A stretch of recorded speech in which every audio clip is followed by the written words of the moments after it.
Jane Eyre by Charlotte Bronte. Chapter 18. Merry days were these at Thornfield Hall, and busy days too. How different from the first 3 months of stillness, monotony, and solitude I had passed beneath its roof. All sad feelings seemed now driven from the house, all gloomy associations forgotten. There was life everywhere, movement all day long. You could not now traverse the gallery, once so hushed, nor enter the front chambers, once so tenantless, without encountering a smart lady's maid or a dandy valet. The kitchen, the butler's pantry, the servants' hall, the entrance hall, were equally alive, and the saloons were only left void and still when the blue sky and halcyon sunshine of the genial spring weather called their occupants out into the grounds. Even when that weather was broken and continuous rain set in for some days, no damp seemed cast over enjoyment. Indoor amusements only became more lively and varied in consequence of the stop put to outdoor gaiety. I wondered what they were going to do the first evening a change of entertainment was proposed. They spoke of playing charades, but in my ignorance I did not understand the term. The servants were called in, the dining-room tables wheeled away, the lights otherwise disposed, the chairs placed in a semicircle opposite the arch. While Mr. Rochester and the other gentlemen directed these alterations, the ladies were running up and down stairs ringing for their maids. Mrs. Fairfax was summoned to give information respecting the resources of the house in shawls, dresses, draperies of any kind, and certain wardrobes of the third story were ransacked, and their contents, in the shape of brocaded and hooped petticoats, satin sacks, black modes, lace lappets, etc., were brought down in armfuls by the Abigails. Then a selection was made, and such things as were chosen were carried to the boudoir within the drawing-room. Meantime, Mr. Rochester had again summoned the ladies round him, and was selecting certain of their number to be of his party. "Miss Ingram is mine, of course," said he. Afterwards he named the two Mrs. Eshton and Mrs. Dent. He looked at me. I happened to be near him, as I had been fastening the clasp of Mrs. Dent's bracelet, which had got loose. "Will you play?" he asked. I shook my head. He did not insist, which I rather feared he would have done. He allowed me to return quietly to my usual seat. He and his aides now withdrew behind the curtain. The other party, which was headed by Colonel Dent, sat down on the crescent of chairs. One of the gentlemen, Mr. Eshton, observing me, seemed to propose that I should be asked to join them, but Lady Ingram instantly negatived the notion. "No," I heard her say, "she looks too stupid for any game of the sort." Ere long a bell tinkled, and the curtain drew up. Within the arch the bulky figure of Sir George Lynn, whom Mr. Rochester had likewise chosen, was seen enveloped in a white sheet. Before him, on a table, lay open a large book, and at his side stood Amy Eshton, draped in Mr. Rochester's cloak, and holding a book in her hand. Somebody, unseen, rang the bell merrily. Then Adele, who had insisted on being one of her guardian's party, bounded forward, scattering round her the contents of a basket of flowers she carried on her arm. Then appeared the magnificent figure of Miss Ingram, clad in white, a long veil on her head, and a wreath of roses round her brow. By her side walked Mr. Rochester, and together they drew near the table. They knelt, while Mrs. Dent and Louisa Eshton, dressed also in white, took up their stations behind them. A ceremony followed, in dumb show, in which it was easy to recognize the pantomime of a marriage. At its termination, Colonel Dent and his party consulted in whispers for 2 minutes, then the colonel called out, "Bride!" Mr. Rochester bowed, and the curtain fell. A considerable interval elapsed before it again rose. Its second rising displayed a more elaborately prepared scene than the last. The drawing-room, as I have before observed, was raised 2 steps above the dining-room, and on the top of the upper step, placed a yard or 2 back within the room, appeared a large marble basin, which I recognized as an ornament of the conservatory, where it usually stood, surrounded by exotics, and tenanted by goldfish, and whence it must have been transported with some trouble on account of its size and weight. Seated on the carpet, by the side of this basin, was seen Mr. Rochester, costumed in shawls, with a turban on his head. His dark eyes and swarthy skin and Paynim features suited the costume exactly. He looked the very model of an Eastern emir, an agent or a victim of the bowstring. Presently advanced into view Miss Ingram. She, too, was attired in Oriental fashion. A crimson scarf tied sash-like round the waist, an embroidered handkerchief knotted about her temples, her beautifully moulded arms bare, one of them upraised in the act of supporting a pitcher, poised gracefully on her head. Both her cast of form and feature, her complexion and her general air suggested the idea of some Israelitish princess of the patriarchal days, and such was doubtless the character she intended to represent. She approached the basin, and bent over it as if to fill her pitcher. She again lifted it to her head. The personage on the well-brink now seemed to accost her, to make some request. She hasted, let down her pitcher on her hand, and gave him to drink. From the bosom of his robe he then produced a casket, opened it, and showed magnificent bracelets and earrings. She acted astonishment and admiration. Kneeling, he laid the treasure at her feet. Incredulity and delight were expressed by her looks and gestures. The stranger fastened the bracelets on her arms and the rings in her ears. It was Eleazar and Rebecca. The camels only were wanting. The divining party again laid their heads together. Apparently they could not agree about the word or syllable the scene illustrated. Colonel Dent, their spokesman, demanded the tableau of the whole, whereupon the curtain again descended. On its third rising only a portion of the drawing-room was disclosed, the rest being concealed by a screen hung with some sort of dark and coarse drapery. The marble basin was removed. In its place stood a deal table and a kitchen chair. These objects were visible by a very dim light proceeding from a horn lantern, the wax candles being all extinguished. Amidst the sordid scene sat a man with his clenched hands resting on his knees, and his eyes bent on the ground. I knew Mr. Rochester. Though the begrimed face, the disordered dress, his coat hanging loose from one arm as if it had been almost torn from his back in a scuffle, the desperate and scowling countenance, the rough, bristling hair might well have disguised him. As he moved, a chain clanked. To his wrists were attached fetters. "Bridewell," exclaimed Colonel Dent, and the charade was solved. A sufficient interval having elapsed for the performers to resume their ordinary costume, they re-entered the dining-room. Mr. Rochester led in Miss Ingram. She was complimenting him on his acting. "Do you know," said she, "that of the three characters I liked you in the last best. Oh, had you but lived a few years earlier, what a gallant gentleman-highwayman you would have made." "Is all the soot washed from my face?" he asked, turning it towards her. "Alas, yes. The more's the pity. Nothing could be more becoming to your complexion than that ruffian's rouge." "You would like a hero of the road, then?" "An English hero of the road would be the next best thing to an Italian bandit, and that could only be surpassed by a Levantine pirate." "Well, whatever I am, remember you are my wife. We were married an hour since in the presence of all these witnesses." She giggled, and her colour rose. "Now, Dent," continued Mr. Rochester, "it is your turn." And as the other party withdrew, he and his band took the vacated seats. Miss Ingram placed herself at her leader's right hand. The other diviners filled the chairs on each side of him and her. I did not now watch the actors. I no longer waited with interest for the curtain to rise. My attention was absorbed by the spectators. My eyes, erewhile fixed on the arch, were now irresistibly attracted to the semicircle of chairs. What charade Colonel Dent and his party played, what word they chose, how they acquitted themselves, I no longer remember. But I still see the consultation which followed each scene. I see Mr. Rochester turn to Miss Ingram, and Miss Ingram to him. I see her incline her head towards him, till the jetty curls almost touch his shoulder and wave against his cheek. I hear their mutual whisperings. I recall their interchanged glances, and something even of the feeling roused by the spectacle returns in memory at this moment. I have told you, reader, that I learned to love Mr. Rochester. I could not unlove him now, merely because I found that he had ceased to notice me, because I might pass hours in his presence, and he would never once turn his eyes in my direction, because I saw all his attentions appropriated by a great lady who scorned to touch me with the hem of her robes as she passed, who, if ever her dark and imperious eye fell on me by chance, would withdraw it instantly as from an object too mean to merit observation. I could not unlove him, because I felt sure he would soon marry this very lady, because I read daily in her a proud security in his intentions respecting her, because I witnessed hourly in him a style of courtship which, if careless and choosing rather to be sought than to seek, was yet, in its very carelessness, captivating, and in its very pride, irresistible. There was nothing to cool or banish love in these circumstances, though much to create despair. Much, too, you will think, reader, to engender jealousy. If a woman, in my position, could presume to be jealous of a woman in Miss Ingram's. But I was not jealous, or very rarely.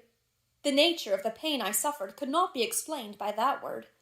Miss Ingram was a mark beneath jealousy. She was too inferior to excite the feeling. Pardon the seeming paradox. I mean what I say. She was very showy, but she was not genuine. She had a fine person, many brilliant attainments, but her mind was poor, her heart barren by nature. Nothing bloomed spontaneously on that soil. No unforced natural fruit delighted by its freshness. She was not good. She was not original. She used to repeat sounding phrases from books. She never offered nor had an opinion of her own. She advocated a high tone of sentiment, but she did not know the sensations of sympathy and pity. Tenderness and truth were not in her.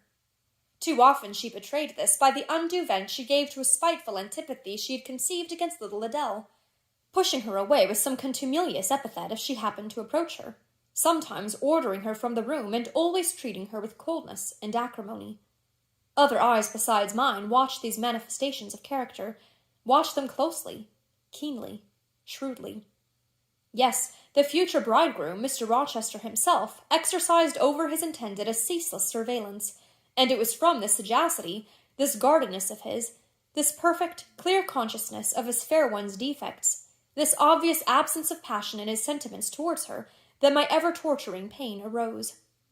I saw he was going to marry her, for family, perhaps political reasons, because her rank and connections suited him. I felt he had not given her his love, and that her qualifications were ill-adapted to win from him that treasure. This was the point. This was where the nerve was touched and teased. This was where the fever was sustained and fed. She could not charm him. If she had managed the victory at once, and he had yielded and sincerely laid his heart at her feet, I should have covered my face, turned to the wall, and, figuratively, have died to them.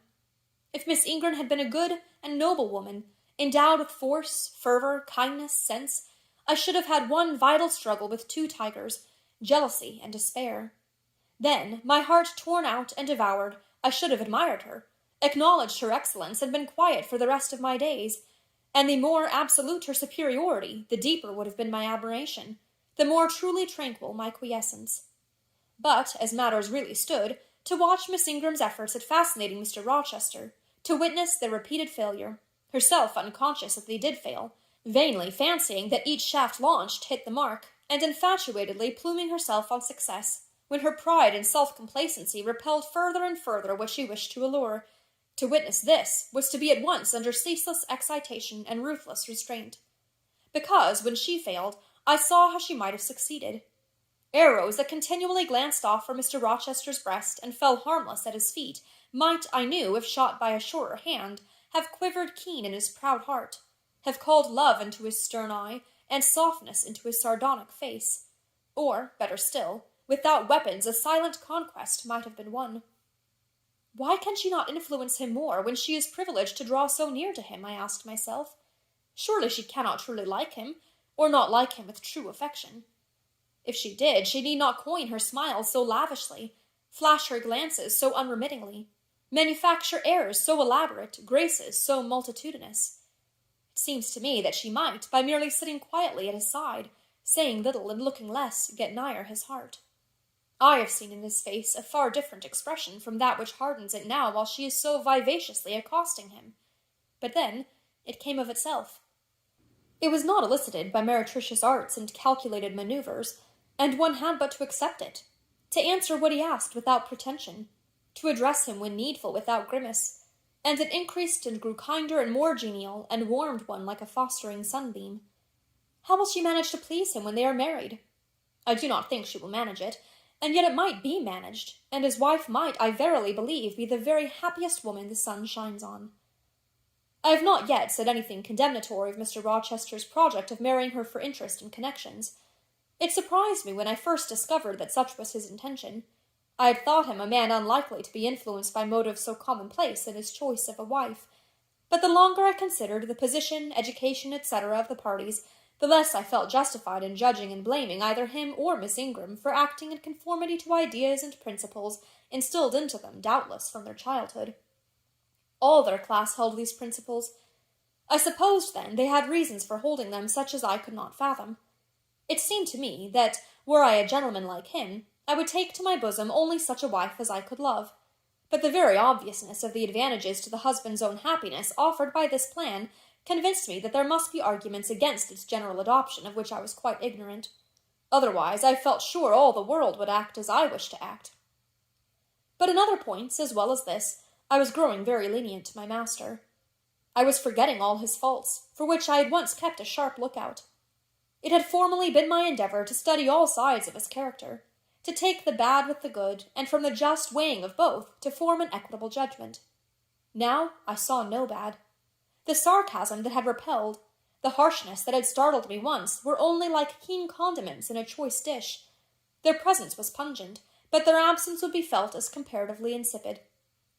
And as for the vague something, was it a sinister or a sorrowful, a designing or a desponding expression, that opened upon a careful observer, now and then in his eye, and closed again before one could fathom the strange depth partially disclosed? That something which used to make me fear and shrink, as if I had been wandering amongst volcanic-looking hills, and had suddenly felt the ground quiver and seen it gape. That something I at intervals beheld still, and with throbbing heart, but not with palsied nerves. Instead of wishing to shun, I longed only to dare, to divine it. And I thought Miss Ingram happy, because one day she might look into the abyss at her leisure, explore its secrets, and analyze their nature. Meantime, while I thought only of my master and his future bride, saw only them, heard only their discourse, and considered only their movements of importance, the rest of the party were occupied with their own separate interests and pleasures. The ladies, Lynn and Ingram, continued to consort in solemn conferences, where they nodded their two turbans at each other, and held up their four hands in confronting gestures of surprise, or mystery, or horror, according to the theme on which their gossip ran, like a pair of magnified puppets. Mild Mrs. Dent talked with good-natured Mrs. Eshton, and the two sometimes bestowed a courteous word or smile on me. Sir George Lynn, Colonel Dent, and Mr. Eshton discussed politics, or county affairs, or justice business. Lord Ingram flirted with Amy Eshton. Louisa played and sang to and with one of the Misters Lynn, and Mary Ingram listened languidly to the gallant speeches of the other. Sometimes all, as with one consent, suspended their byplay to observe and listen to the principal actors. For, after all, Mr. Rochester and, because closely connected with him, Miss Ingram were the life and soul of the party. If he was absent from the room an hour, a perceptible dullness seemed to steal over the spirits of his guests, and his re-entrance was sure to give a fresh impulse to the vivacity of conversation. The want of his animating influence appeared to be peculiarly felt one day that he had been summoned to Millcote on business, and was not likely to return till late. The afternoon was wet. A walk the party had proposed to take to see a gypsy camp, lately pitched on a common beyond Hay, was consequently deferred. Some of the gentlemen were gone to the stables. The younger ones, together with the younger ladies, were playing billiards in the billiard-room. The dowagers Ingram and Lynn sought solace in a quiet game at cards. Blanche Ingram, after having repelled, by supercilious taciturnity, some efforts of Mrs. Dent and Mrs. Eshton to draw her into conversation, had first murmured over some sentimental tunes and airs on the piano, and then, having fetched a novel from the library, had flung herself in haughty listlessness on a sofa, and prepared to beguile by the spell of fiction the tedious hours of absence. The room and the house were silent. Only now and then the merriment of the billiard players was heard from above. It was verging on dusk, and the clock had already given warning of the hour to dress for dinner, when little Adele, who knelt by me in the drawing-room window-seat, suddenly exclaimed, "Voilà, Monsieur Rochester, qui revient!" I turned, and Miss Ingram darted forwards from her sofa. The others, too, looked up from their several occupations, for at the same time a crunching of wheels and a splashing tramp of horse-hoofs became audible on the wet gravel. A post-chaise was approaching. "What can possess him to come home in that style?" said Miss Ingram. "He rode Mesrour, the black horse, did he not, when he went out? And Pilot was with him. What has he done with the animals?" As she said this, she approached her tall person and ample garments so near the window that I was obliged to bend back almost to the breaking of my spine. In her eagerness she did not observe me at first, but when she did, she curled her lip and moved to another casement. The post-chaise stopped. The driver rang the doorbell, and a gentleman alighted, attired in travelling garb. But it was not Mr. Rochester. It was a tall, fashionable-looking man, a stranger. "How provoking!" exclaimed Miss Ingram. "You tiresome monkey!" apostrophizing Adele. "Who perched you up in the window to give false intelligence?" And she cast on me an angry glance, as if I were in fault. Some parleying was audible in the hall, and soon the newcomer entered. He bowed to Lady Ingram, as deeming her the eldest lady present.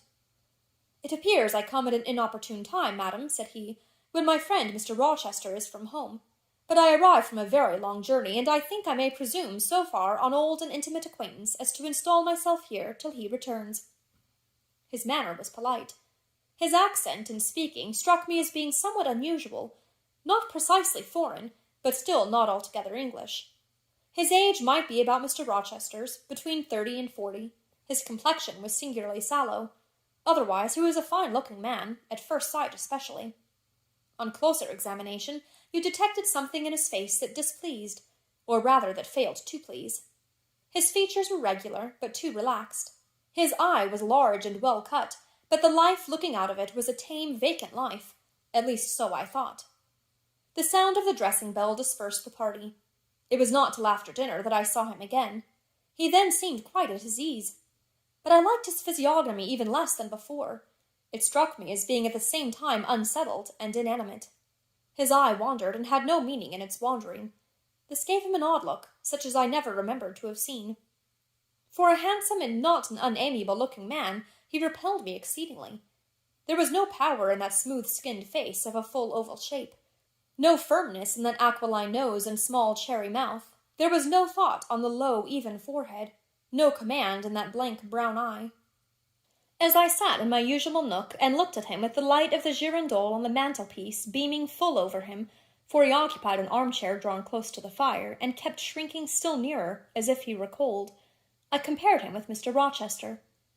I think, with deference be it spoken, the contrast could not be much greater between a sleek gander and a fierce falcon, between a meek sheep and the rough-coated, keen-eyed dog, its guardian. He had spoken of Mr. Rochester as an old friend. A curious friendship theirs must have been. A pointed illustration, indeed, of the old adage that extremes meet. 2 or 3 of the gentlemen sat near him, and I caught at times scraps of their conversation across the room. At first I could not make much sense of what I heard, for the discourse of Louisa Eshton and Mary Ingram, who sat nearer to me, confused the fragmentary sentences that reached me at intervals. These last were discussing the stranger. They both called him a beautiful man. Louisa said he was a love of a creature, and she adored him, and Mary instanced his pretty little mouth and nice nose as her ideal of the charming. "And what a sweet-tempered forehead he has," cried Louisa. "So smooth. None of those frowning irregularities I dislike so much. And such a placid eye and smile." And then, to my great relief, Mr. Henry Lynn summoned them to the other side of the room, to settle some point about the deferred excursion to Hay Common. I was now able to concentrate my attention on the group by the fire, and I presently gathered that the newcomer was called Mr. Mason. Then I learned that he was but just arrived in England, and that he came from some hot country, which was the reason, doubtless, his face was so sallow, and that he sat so near the hearth, and wore a surtout in the house. Presently the words Jamaica, Kingston, Spanish Town indicated the West Indies as his residence, and it was with no little surprise I gathered ere long that he had there first seen and become acquainted with Mr. Rochester. He spoke of his friend's dislike of the burning heats, the hurricanes and rainy seasons of that region. I knew Mr. Rochester had been a traveller. Mrs. Fairfax had said so, but I thought the continent of Europe had bounded his wanderings. Till now I had never heard a hint given of visits to more distant shores. I was pondering these things when an incident, and a somewhat unexpected one, broke the thread of my musings. Mr. Mason, shivering as someone chanced to open the door, asked for more coal to be put on the fire, which had burnt out its flame, though its mass of cinders still shone hot and red. The footman who brought the coal, in going out, stopped near Mr. Eshton's chair, and said something to him in a low voice, of which I heard only the words, "Old woman," quite troublesome. "Tell her she shall be put in the stocks if she does not take herself off," replied the magistrate. "No, stop," interrupted Colonel Dent. "Don't send her away, Eshton. We might turn the thing to account. Better consult the ladies." And speaking aloud, he continued, "Ladies, you talked of going to Hay Common to visit the gipsy camp. Sam here says that one of the old Mother Bunches is in the servants' hall at this moment, and insists upon being brought in before the quality to tell them their fortunes. Would you like to see her?" "Surely, Colonel," cried Lady Ingram, "you would not encourage such a low impostor. Dismiss her by all means at once." "But I cannot persuade her to go away, my lady," said the footman, "nor can any of the servants. Mrs. Fairfax is with her just now, entreating her to be gone, but she has taken a chair in the chimney-corner, and says nothing shall stir her from it till she gets leave to come in here." "What does she want?" asked Mrs. Eshton. "To tell the gentry their fortunes, she says, ma'am, and she swears she must and will do it." "What is she like?" inquired the Mrs. Eshton in a breath. "A shockingly ugly old creature, miss, almost as black as a crock." "Why, she's a real sorceress," cried Frederick Lynn. "Let us have her in, of course." "To be sure," rejoined his brother, "it would be 1,000 pities to throw away such a chance of fun." "My dear boys, what are you thinking about?" exclaimed Mrs. Lynn. I cannot possibly countenance any such inconsistent proceeding, chimed in the Dowager Ingram. Indeed, mamma, but you can, and will, pronounced the haughty voice of Blanche, as she turned round on the piano-stool, where till now she had sat silent, apparently examining sundry sheets of music. I have a curiosity to hear my fortune told. Therefore, Sam, order the beldam forward. My darling Blanche, recollect— I do. I recollect all you can suggest, and I must have my will. Quick, Sam. Yes, yes, yes, cried all the juveniles, both ladies and gentlemen. Let her come. It'll be excellent sport. The footman still lingered. She looks such a rough one, said he. Go, ejaculated Miss Ingram, and the man went. Excitement instantly seized the whole party. A running fire of raillery and jest was proceeding when Sam returned. She won't come now, said he. She says it's not her mission to appear before the vulgar herd. Them's her words. I must show her into a room by herself, and then those who wish to consult her must go to her one by one. You see now, my queenly Blanche, began Lady Ingram, she encroaches. Be advised, my angel girl, and— Show her into the library, of course, cut in the angel girl. It is not my mission to listen to her before the vulgar herd either. I mean to have her all to myself. Is there a fire in the library? Yes, ma'am, but she looks such a tinkler. Cease that chatter, blockhead, and do my bidding. Again Sam vanished, and mystery, animation, expectation rose to full flow once more. She's ready now, said the footman as he reappeared. She wishes to know who will be her first visitor. I think I had better just look in upon her before any of the ladies go, said Colonel Dent. Tell her, Sam, a gentleman is coming. Sam went and returned. She says, sir, that she'll have no gentlemen. They need not trouble themselves to come near her. Nor, he added with difficulty suppressing a titter, any ladies either, except the young and single. By Jove, she has taste, exclaimed Henry Lynn. Miss Ingram rose solemnly. I go first, she said, in a tone which might have befitted the leader of a forlorn hope, mounting a breach in the van of his men. Oh, my best, oh, my dearest, pause, reflect, was her mamma's cry, but she swept past her in stately silence, passed through the door which Colonel Dent held open, and we heard her enter the library. A comparative silence ensued. Lady Ingram thought it l'écart to wring her hands, which she did accordingly. Miss Mary declared she felt, for her part, she never dared venture. Amy and Louisa Eshton tittered under their breath, and looked a little frightened. The minutes passed very slowly. 15 were counted before the library door again opened. Miss Ingram returned to us through the arch. Would she laugh? Would she take it as a joke? All eyes met her with the glance of eager curiosity, and she met all eyes with one of rebuff and coldness. She looked neither flurried nor merry. She walked stiffly to her seat, and took it in silence. Well, Blanche, said Lord Ingram. What did she say, sister? Asked Mary. What did you think? How do you feel? Is she a real fortune-teller? Demanded the Mrs. Eshton. Now, good people, returned Miss Ingram, don't press upon me. Really, your organs of wonder and credulity are easily excited. You seem, by the importance of you all, my good mamma included, ascribed to this matter absolutely, to believe we have a genuine witch in the house, who is in close alliance with the old gentleman. I have seen a gypsy vagabond. She has practised in hackneyed fashion the science of palmistry, and told me what such people usually tell. My whim is gratified, and now I think Mr. Eshton will do well to put the hag in the stocks tomorrow morning, as he threatened. Miss Ingram took a book, leaned back in her chair, and so declined further conversation. I watched her for nearly half an hour. During all that time she never turned a page, and her face grew momently darker, more dissatisfied, and more sourly expressive of disappointment.